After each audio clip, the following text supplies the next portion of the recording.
আসসালামু আলাইকুম, মারিয়াম খান কিচেনে আপনাদের স্বাগত।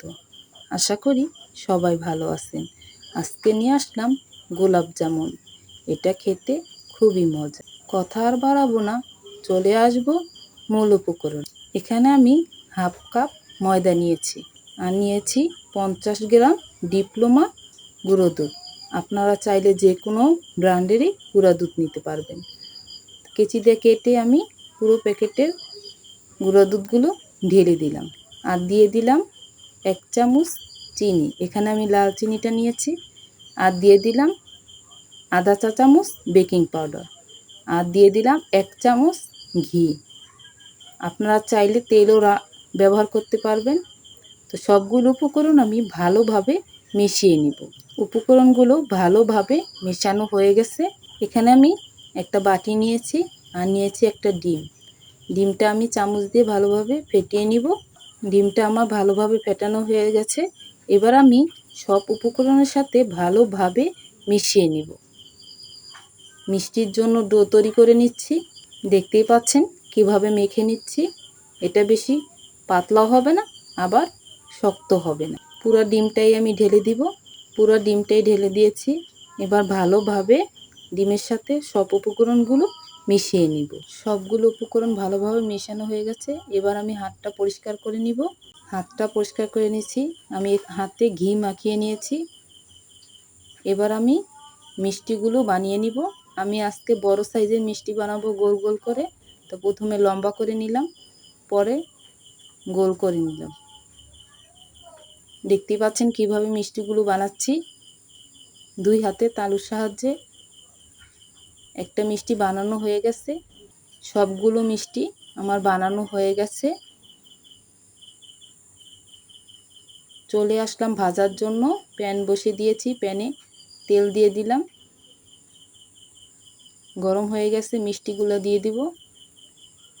হালকা আঁচে আমি মিষ্টিগুলো ভেজে নিব। তেলটা বেশি গরম করব না, তাহলে মিষ্টিগুলো উপরে পুড়ে যাবে।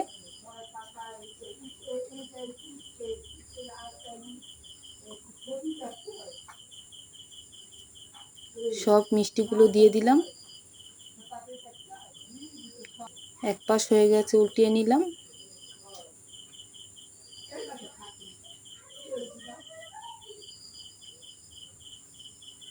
মিষ্টিগুলো আমি লাল করে ভাজবো।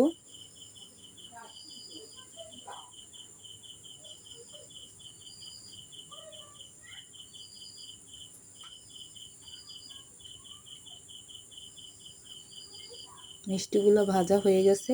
তেল থেকে এবার আমি নামিয়ে নিব।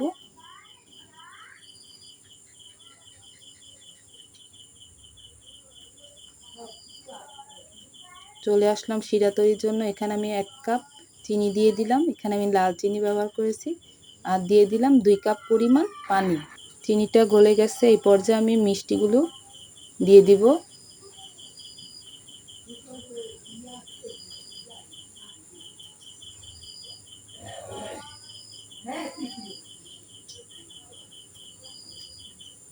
সব মিষ্টিগুলো দিয়ে মিষ্টির উপরে আমি শিরাগুলো এভাবে দিয়ে দিলাম।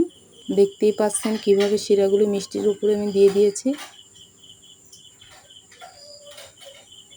একটা বাটি নিয়েছি, মিষ্টিগুলো ঢেলে দিলাম বাটির মধ্যে। এভাবে আমি প্রায় 2 ঘন্টা ঢেকে রাখবো।